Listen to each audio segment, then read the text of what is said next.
Yeah, so that's my toy. That's the toy that allows me to keep doing what I love doing, which is drawing, to put my ideas into a shape, and at the end of the day, that shape turn into, you know, a real thing, you know, like this guy that was created here and many others.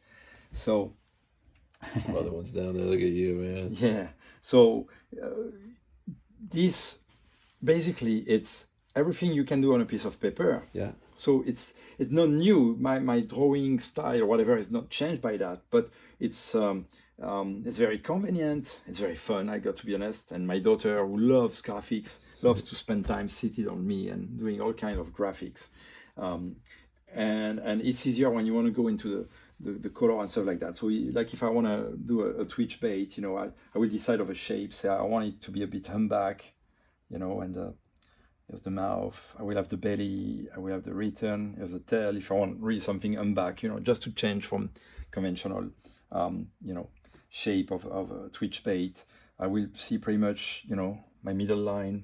That's the center of gravity of the bait, most likely being here. That means I will probably position my weight, my hook attachment around here, and I will center my weights around here. So that's most likely the starting point.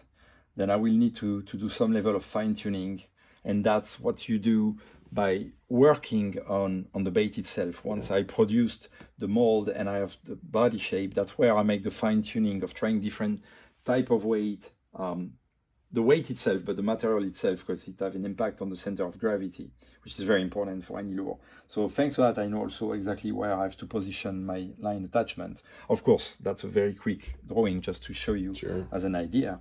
So from there, the nose and the tail goes there. Of course, I will have the hook attachment here. By the way, I should change the color for the hook attachments.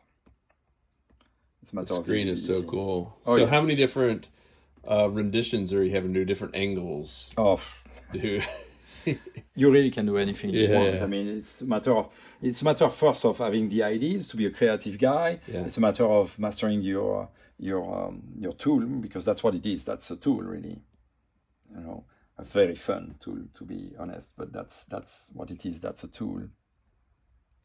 You know. So yeah, I know where I can position the line attachment, the belly hook, and the tail hook attachment. Then I will go for the weight with a different kind. So here, you see, that's where I can choose the type of colors I want to use. So I know if I want to go in the weights, I know for sure I will center weight here. I will have a fine-tuning action weight that will go there, you know, and then say I want to go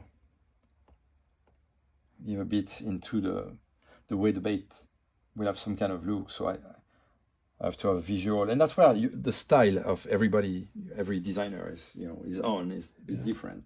So I will go, say, for example, with a bit rounded gill plate and a second gill plate with a bit more sharp details like this.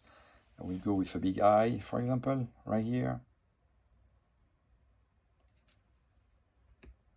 So then you're taking this to another designer who's turned into a 3D? Yeah, I will. So I make that one very quickly, of course, but when I will take the time, I will create everything with dimension. Got it. Exactly, because I don't know how to run a 3D design. It's the one thing you can't do, huh? You know, it's very simple. It's not exactly I cannot do, but typically I will make 10 to 20 designs a year. Okay. Yeah. If you want to be really good at something, you need to master a software, a complex software. For 10 to 20 design, it's not enough for me to work on that like every day. The most important thing is for me to create a shape, to give the dimension, to look for the balance and stuff like that.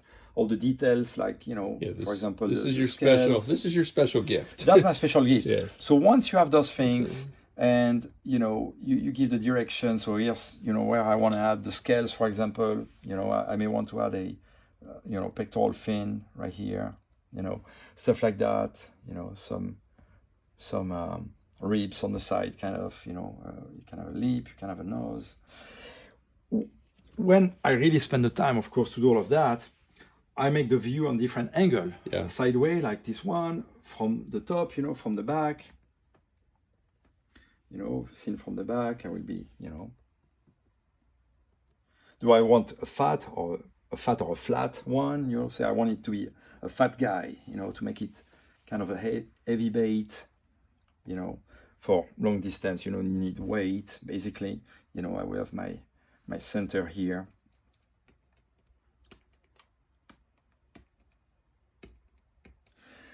So when I do all of that, not just in 1 minute like this, when I really go into the detail, you know, if I want to do fine-tuning detail, you know, I can really grow. I can have, you know, a different level of detail. I can change, for example,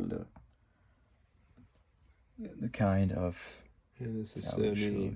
Or maybe this. Oh, I can imagine. I know my kids would be all over this thing. Oh, yeah. I mean...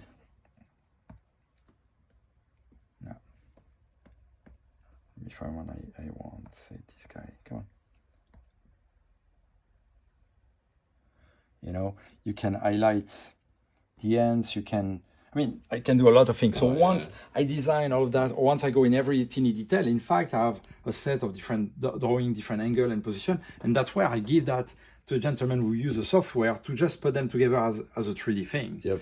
And as I say, if you want to be really good at doing all those steps, you need someone who practice a lot. And for me, put the thing in 3D will be 10 to 20 times a year.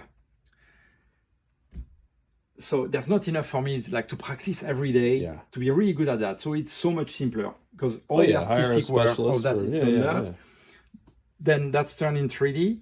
When we have the 3D file, from there, we cut the prototype mold. From there, then I receive, you know, the hard parts, if it's hard plastic, of course. If it's a soft plastic, it's easier, you know, it comes as a soft plastic bait directly. That's also part of the Hyperelastic brand. It's called the Sand Eel with a swim head, this guy. And then you fish it, right? Oh yeah, of course. That's probably the best part, right? Yeah. Is to go fishing my own baits. That's part of the motivation. I've every single time, and I'm not kidding, every single time I've created a lure, every single time I create the lure, first of all, because of myself, because of me, the excitement of using this given type of lure, that new shape, that new action I invented sometime, you know, a new action, a new approach and stuff like that. And that's where my value is. And that's where I got the reward that once my lure is done and finalized and working, then I go use that, I make it work. You know, for example, you know, this is the twitch ad and this is the twitcher.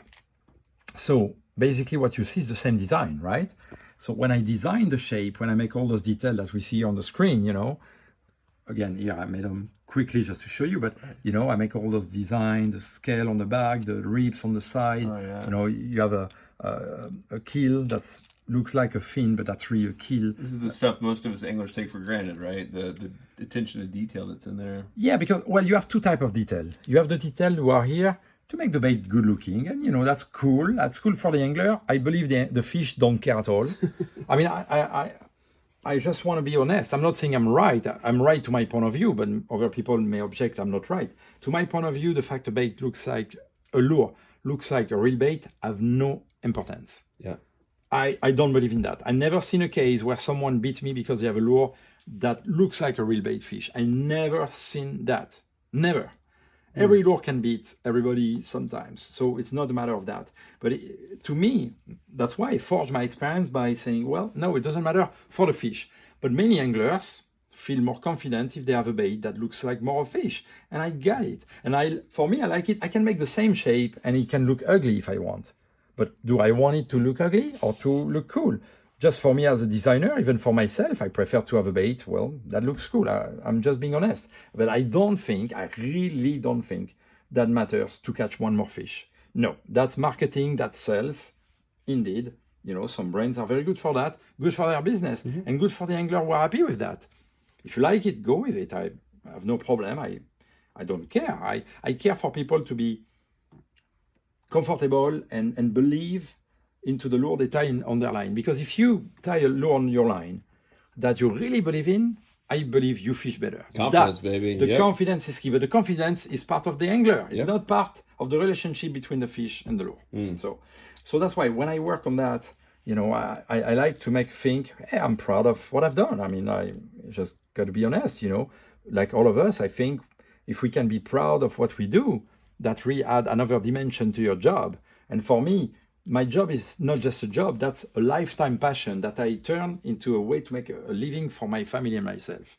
So I'm very, very glad. I'm very appreciative of the people who love my design, who love to fish with my lures, because they allow me for the past 30 years. I mean, I signed 33 years, actually. I signed my first contract, I was a bit less than 18 years. So my first check as a designer came, I was just barely 18 years old, and I'm, well, 51. So time flies. So that's why when I go into design, I have always ideas, and I design a thing because I know it will serve me as an angler. And that's why I'm not working like some designer who work as just a job and they do a design because that's their job. I'm not criticizing that. I'm just saying that's not my case. So when I design a lure, first of all, I think for myself as an angler. So in the case of this guy, I was like, well, there's a number of twitch bait on the market. And when I tie a twitch bait, I want to have a great action, sure. But I want a lure that fly far away.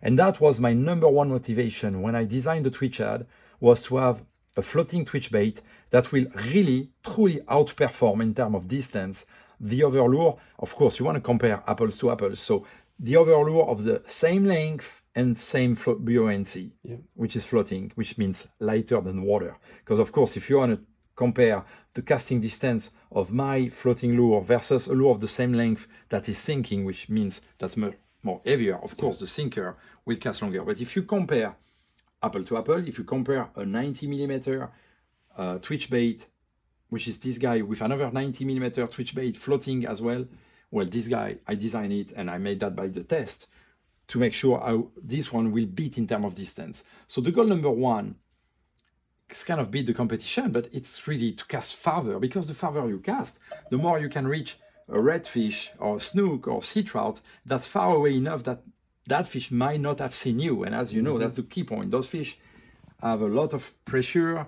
The closer they get to you, the more risk they will see you and feel you and don't bite your lure. So when my bait compared to a leading bait of the same length in floating, when my bait can make a 15, not feet, a 15 yards longer cast, that's how much it brings to the table. So for me as an angler, if my lure can cast 15 yards more than any of the other lures I have in the box, well, that increase my chance of catching you're in the fish. Ideal feeding zone. And do that over an hour, right? If you're making 15, 20 casts an hour, 30 casts an hour, you're talking a football field or more. On a day? Or every hour, right? Yeah, every you're hour. talking mini football fields. Exactly. Yeah. So you cover much more water. You know, that's at the origin, that's why trolling, you know, is very efficient type of fishing. It's probably not the most fun because, well, you drive a boat, you don't act a lot with the rod directly, but you can. There's a few things to do, but the efficiency of trolling is you cover a lot of water, and the more you cover water, the more chance you have to find a fish which is on the feeding frenzy, which is ready to go for a bite. Because you know, when you fish on a day, unless you fish in a water that's a desert, but you cross an incredible number of fish. Most of the time you don't know that, you don't see them, the water is not clear enough, there's grass, there's cover, it's deep, but there's a lot of fish. You know, I live now for 9 years in Fort Pierce, and I fish there a lot. And when you go, especially in like July, August, sometimes the water is totally flat and clear. And you go with your boat in the inlet. For those of you who know the inlet, that's the deepest inlet in the state of Florida, in fact. I've been in cases where, I'm no kidding, I've been drifting for like 1.5 miles or 2 miles, and non-stop there were snook on the bottom that we can see. That means I'm not talking of dozen, I'm not even talking of 100, I'm talking of 1,000 snook. And you know what? We made that drift, trying all the lures we want, and even have live bait in the water with 0 bites. Yeah. So how often that happens? So that's why the more you cover water, the more chance you have that at one point you cover water and you cross the path of a fish which at that moment is in the mood for a bite. Yep. So indeed, like you said, by hour you probably had a football field length of cast. By the end of the day, fish 6, 8, 10 hours, 12 hours, whatever, it's opportunity, baby. Many opportunities. Yeah. And beside of that, a second factor, not as important, but a decent factor, is when the lure casts a longer way, also you make less cast. So also you work less at the end of the day. You work less on your shoulder. And I have that problem. I was a fishing guide for a long time, and I hurt a bit my body on doing a few things. I hurt my back by basically lifting big tiger sharks and stuff like that. Well, another thing was casting a lot, and not casting, casting this most likely will not destroy your arm or your shoulder. But I'm talking of casting big poppers, 6-7 ounces poppers. Yeah. All day long for big jacks in Africa and Cubera snapper and stuff like that. So I'm at the age, my shoulder sometimes is really painful. Yeah.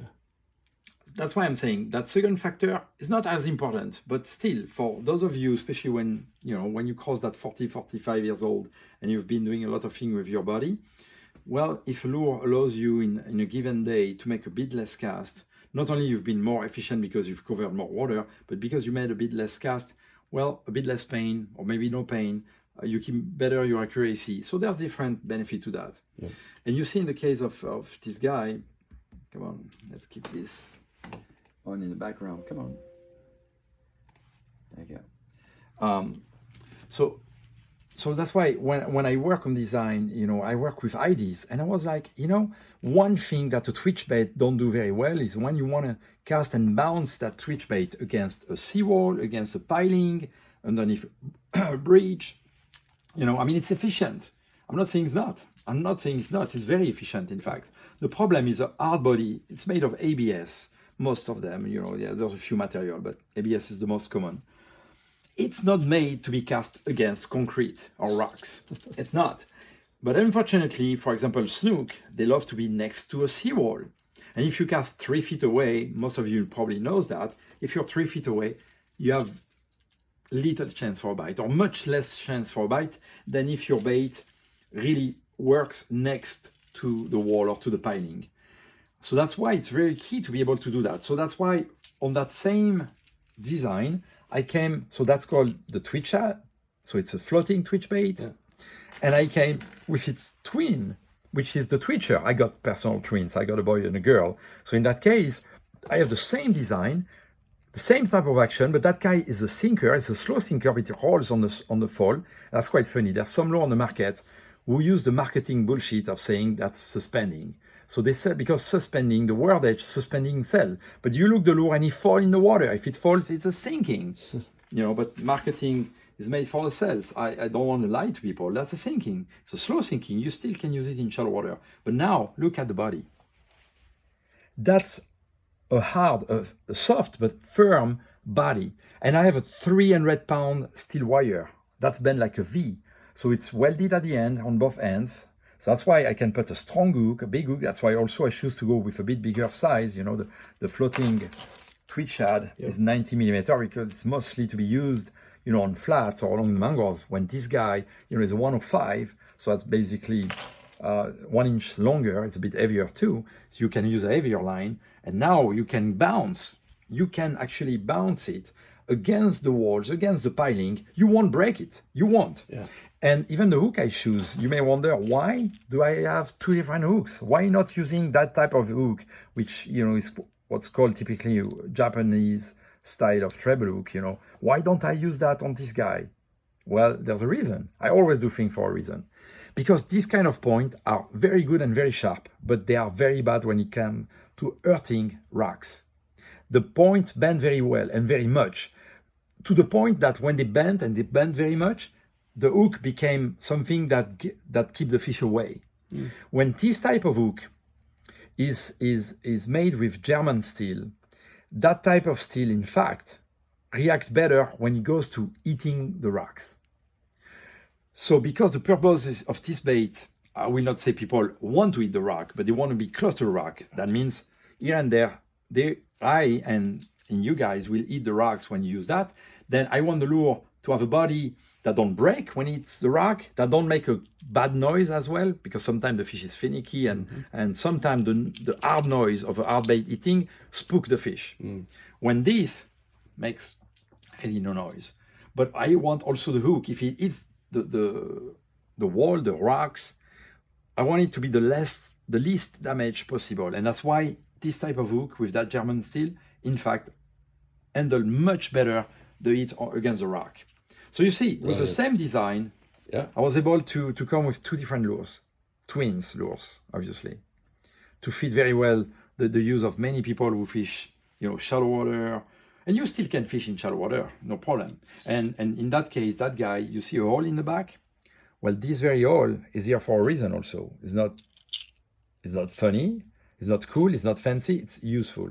Because now in the package, I bring this bait with a, what's the name? It's not copper, it's the word. Well, it's a metal rattle, okay? And so this way, that's totally silent. And sometimes you need a bait that's truly totally silent. But then you take, if you want to change and see if noise makes the fish turn on, which sometimes it does, of course, then now you can put it. And the position have a good reason. You can see a number of lures on the market that have a rattle that's positioned longitudinally into the lure. And in fact, that have very little doing. Because in fact, when the rattle is positioned like this, when you twitch and things like that, quite often the bead have not much movement. And I'm not saying it does zero noise, but it does limited noise. It's great, for what? When the angler want to buy it, that's why many lures are designed to sell.